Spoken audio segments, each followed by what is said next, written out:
পুরীর জগন্নাথ মন্দিরের প্রতিদিন বিকেলবেলা এমন একটি কাজ হয় যা পৃথিবীর আর কোনো মন্দিরে হয় না। কতগুলি সেবায়েত কোনো রকম সেফটি বেল্ট ছাড়াই শত শত ফুট ওপরে মন্দিরের চূড়ায় উঠে যায় আর পরিবর্তন করে প্রভুর মন্দিরের ধ্বজা। যতই প্রাকৃতিক বিপর্যয় আসুক না কেন, এই ধ্বজা উত্তোলন কোনো দিনই বন্ধ হয় না।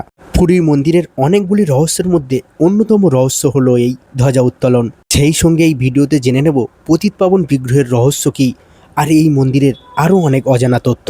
তাহলে শেষ পর্যন্ত ভিডিওটি দেখতে থাকুন। ভারতের অন্যতম রহস্যময় মন্দির হলো পুরী শ্রী জগন্নাথ মন্দির। শুধু একটি যাত্রা রহস্য এখানে ঘটে না, অনেক কোটি রহস্যময় ঘটনা ঘটে এই মন্দিরকে জুড়ে।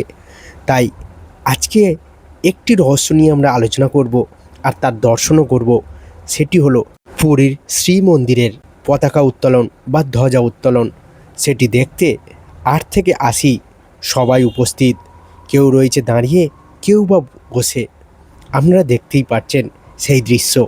যারা ভাবেন ভগবান নেই বা যারা বলে থাকেন ভগবান বলে কিছু হয় না, তারা কি কখনো পুরীর এই জগন্নাথ মন্দির নিয়ে চিন্তা করে দেখেছেন? কলির শ্রীক্ষেত্র, আমার আপনার সকলের প্রিয় জগন্নাথ ধাম। নমস্কার বন্ধুরা, আমি সোম, আর এই মুহূর্তে আপনারা দেখছেন spiritual journey with Som YouTube channel. আর আমি এই মুহূর্তে রয়েছি কোথায় দেখবেন, এই মুহূর্তে আমি আছি কোথায় দেখুন, এই দেখুন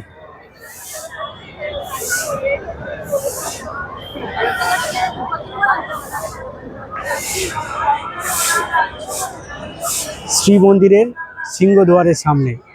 পিছনে যে স্তম্ভটি দেখছেন এটা অরুণ স্তম্ভ, আর মন্দিরে বিগ্রহের সামনে যেটা থাকে ওটা গরুর স্তম্ভ বা গরুর ধ্বজ।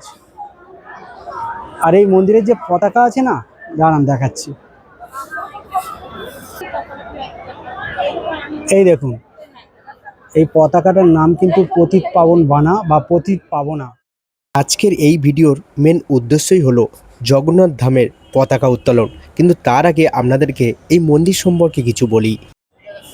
পতিতপাবন বানা যে চক্রের ওপর বাঁধা থাকে সেই চক্রের নাম কিন্তু নীল চক্র। পুরী শ্রীমন্দিরের সিংহদুয়ারের সামনেই থাকে এই অরুণ স্তম্ভটি। এই অরুণ স্তম্ভটি কিন্তু মন্দিরে প্রথম থেকেই এখানে ছিল না, এটি ছিল কোণারক সূর্য মন্দিরে। সেখান থেকে 1800 দশকে এই স্তম্ভটি তুলে শ্রী মন্দিরের সামনে রাখা হয়। জগন্নাথ মন্দিরের 4টি দুয়ার থাকলেও এই সিংহদুয়ারটাকেই কিন্তু প্রধান দ্বার মানা হয়। আর এই সিংহদুয়ার থেকে প্রবেশ করলে আপনি যেমন পতিতপাবন বিগ্রহ দেখতে পাবেন, ঠিক তেমনই ধ্বজা উত্তোলনের সবথেকে ভালো ভিউ আপনি এখান থেকেই দেখতে পাবেন। সেই ঐশ্বরিক দৃশ্য দেখার জন্য শুধু আমি না, হাজার হাজার পুণ্যার্থী এই মুহূর্তে জড়ো হয়েছে মন্দিরের সামনে।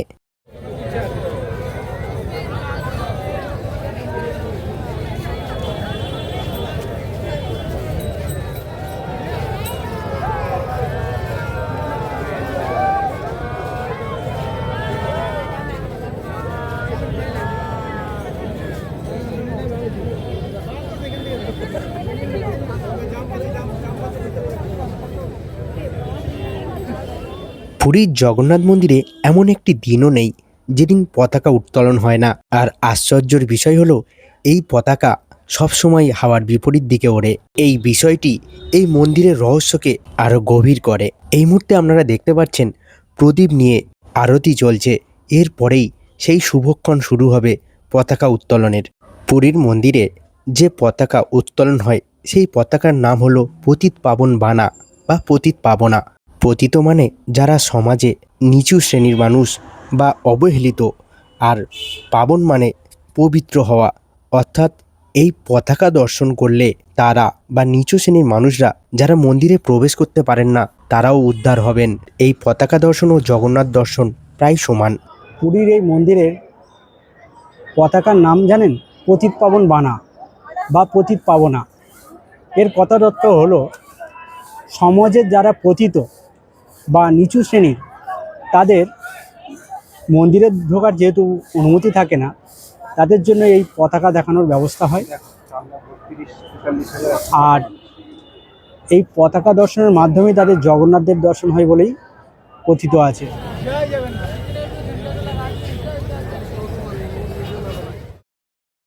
এই পতাকা তোলে এক বিশেষ পরিবার, তাদের বলা হয় চোলা সেবায়েত। প্রায় 800 বছরের পুরানো বংশ পরম্পরা এই নীতি। কোনো সেফটি বেল্ট নেই, খালি পায়ে ভাবতে পারছেন 214 ফুট উঁচু মন্দিরের চূড়ায় ওঠা এই কাজ শুধু শরীরের শক্তি নয়, এটা বিশ্বাসের শক্তি। ভক্তরা বলেন জগন্নাথ নিজেই হাত ধরে তোলেন এনাদেরকেই এবং তিনি নিজে এই সেবায়তদের রক্ষা করেন, না হলে হয়তো এই ঘটনা কখনোই সম্ভব হতো না।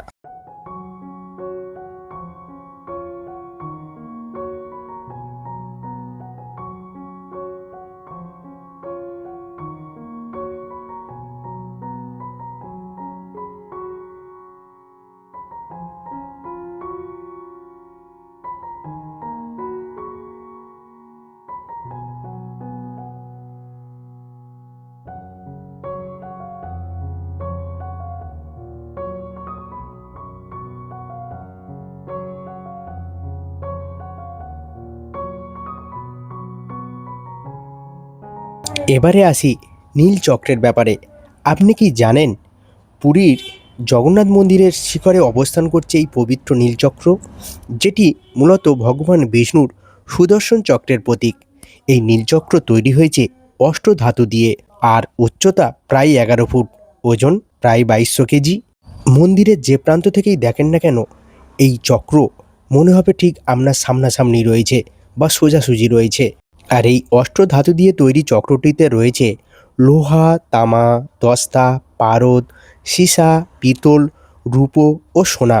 মন্দিরের চূড়ায় এই নীলচক্র রাখার কিন্তু একটি বৈজ্ঞানিক ভিত্তিও রয়েছে, যাতে কোনো প্রাকৃতিক দুর্যোগ অর্থাৎ বজ্রপাতে বা কোনো ঝড় ঝঞ্ঝাতে এই মন্দিরের কোনো ক্ষতি না হয়, সেদিকটি কিন্তু এই নীলচক্রই নিয়ন্ত্রণ করে। কথিত আছে যতক্ষণ এই নীলচক্র মন্দিরের চূড়ায় বিরাজমান, ততক্ষণ মহাপ্রভু জগন্নাথ নিজে এই নীলাচলে অবস্থান করবেন। আর এই চক্রকে দর্শন করলেই তাকে দর্শন করার ফল মেলে, অনেক পাপও ক্ষয় হয়। এই বিশ্বাস শতাব্দী ধরে চলে আসছে।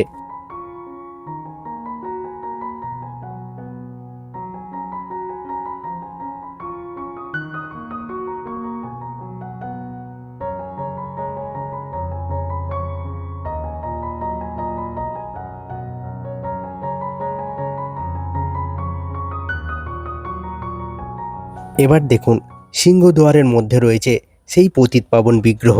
এই মন্দিরে যাদের প্রবেশাধিকার নেই তারা যাতে প্রভুর দর্শন পান, তাই সিংহদুয়ারে এই পতিতপাবন বিগ্রহ স্থাপনা করা হয়েছে। আসলে এই ঘটনাটি ঘটেছিল যখন উড়িষ্যার রাজা ছিলেন দ্বিতীয় রামচন্দ্র দেব। তখন মুসলিম শাসকদের সংখ্যা এতটাই বেড়ে গিয়েছিল, তারা রাজাকে বাধ্য করেছিল ইসলাম ধর্ম গ্রহণ করার জন্য। আর রাজা মন্দির বাঁচানোর হেতু নিজে ইসলাম ধর্ম গ্রহণ করার ফলে এই মন্দিরে প্রবেশাধিকার হারান। কিন্তু তিনি যেহেতু প্রভুর একনিষ্ঠ ভক্ত, তাই প্রভুর স্বপ্নে পুরোহিতকে সব ব্যাপার জানান। তখন পুরোহিত এই জগন্নাথ ধামের সিংহদুয়ারে পতিতপাবন বিগ্রহ স্থাপন করেন। তারপরে প্রতিদিন রাজা রামচন্দ্রদেব এই পতিতপাবন বিগ্রহ দেখে বাড়ি ফিরতেন এবং ভগবানকে দেখার ইচ্ছাও তার পূর্ণ হতো।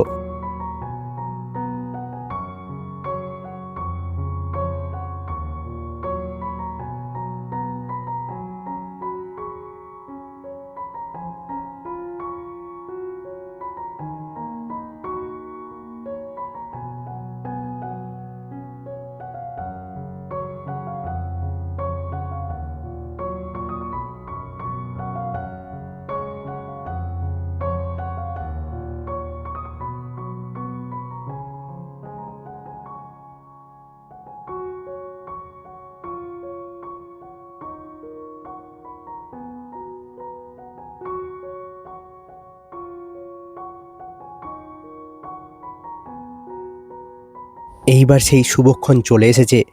এইবার মন্দিরের আসল ধ্বজা বা প্রধান ধ্বজা সেই পতিতপাবনা পরিবর্তন করা হচ্ছে। দেখুন আপনারা সেই ভিডিওটি, অপূর্ব সেই অলৌকিক এবং ঐশ্বরিক দৃশ্য।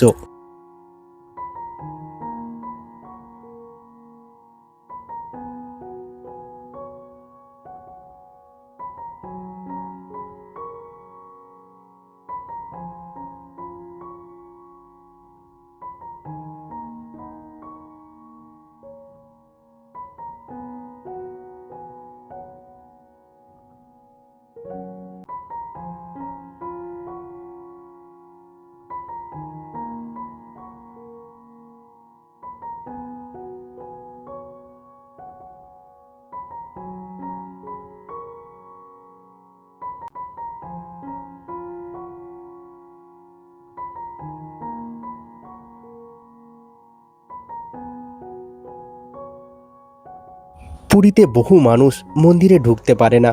অনেক বিদেশি, অসুস্থ, দুর্বল ভক্ত তারাও প্রবেশ করতে পারে না, কিন্তু তারা দূর থেকে এই পতাকা দেখে বলে, আজ প্রভু আমাদের দেখা দিলেন। এই পতাকা দর্শনেই যে ভগবানের দর্শন বলেই বিশ্বাস করা হয়। আর এই পতাকা দর্শনের ফলে প্রভু আমাদেরকে এটাই স্মরণ করে দেন যে প্রভু বা ভগবান কারো থেকে কখনো দূরে থাকেন না, তিনি সবার মধ্যে সবার জন্যই বিরাজমান। তাই জয় জগন্নাথ।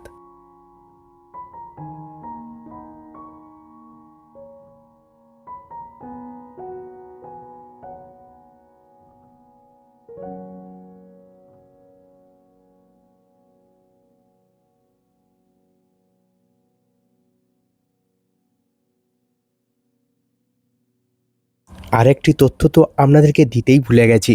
আপনারা কি জানেন, একদিন যদি পুরীর মন্দিরে পতাকা উত্তোলন না হয় তাহলে এই মন্দিরের দরজা 12 বছরের জন্য বন্ধ হয়ে যাবে। শুধু দ্বারই বন্ধ হবে না, এই মন্দির দর্শন থেকে ভক্তদেরকেও বিরত থাকতে বাধ্য করা হবে।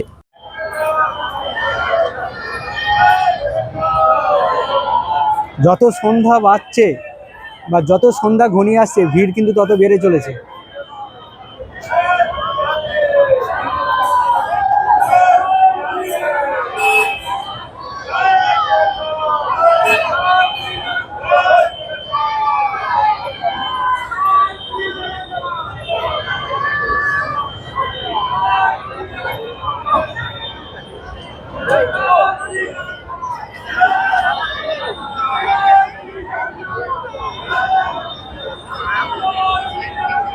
সত্যি এই মুহূর্তের অনুভূতি বলে বোঝাতে পারবো না, খুবই অপূর্ব। আর তার সঙ্গে টেনশন হচ্ছে, কারণ আমাদের অনেকগুলি মেম্বার এখনো মন্দিরের থেকে বাইরে বের হয়নি। আমরা তো ভিডিও করার চক্করে বাইরে চলে এসেছি, তারা এখনো আসেনি। ভগবান বিষ্ণু মানব জাতির কল্যাণের জন্য 4টি যুগে 4টি ধামে বিরাজ করেছেন। তার মধ্যে হলো সত্যযুগে বদ্রীনাথ ধামে, ত্রেতা যুগে রামেশ্বরমে, দাপর যুগে তিনি ছিলেন দ্বারকা নগরীতে, আর কলিকালের জন্য তিনি এই নীলাচলে শ্রীধাম, শ্রীক্ষেত্র, জগন্নাথ ধাম এখানেই বিরাজ করছেন। কথিত আছে বদ্রীনাথ ধামে তিনি স্নান করেন, দ্বারকা নগরীতে তিনি জামা পরিধান করেন, এই পুরী ধামে তিনি আহার গ্রহণ করেন এবং রামেশ্বরমে তিনি বিশ্রাম নেন। কলিযুগের ক্ষেত্রে বা কলির সময়ে এই জগন্নাথ ধামই কিন্তু সবথেকে শ্রেষ্ঠ ধাম বলেই মানা হয়। আর এটি এমন একটি ধাম যেখানে শুধু তিনি বিরাজমান নন, তিনি রয়েছেন তার দাদা বলরাম এবং বোন সুভদ্রার সাথে সহাবস্থানে।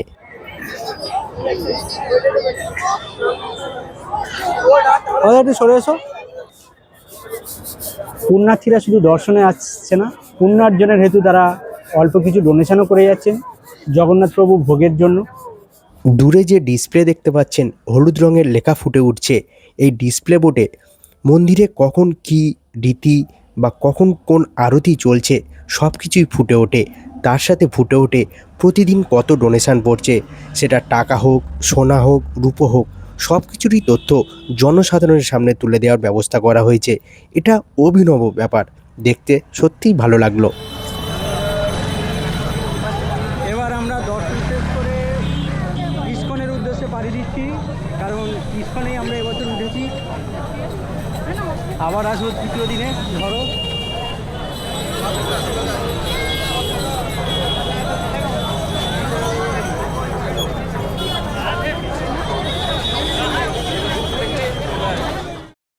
ভিডিওর শেষ লগ্নে এসে আপনাদের উদ্দেশ্যে একটিই প্রশ্ন করব, বলুন আজকের এই আধ্যাত্মিক ঐশ্বরিক পূর্ণ দর্শন আপনাদের কেমন লাগলো? যদি ভিডিওটি সত্যি ভালো লেগে থাকে তাহলে মন থেকে একবার লিখুন কমেন্টে জয় জগন্নাথ, আর একটি লাইক যদি মনে করেন দেবেন তো দিয়ে দেবেন। তাহলে দেখা হবে আবার পরের পর্বতে, দেখি সেই পর্বে কী আসে।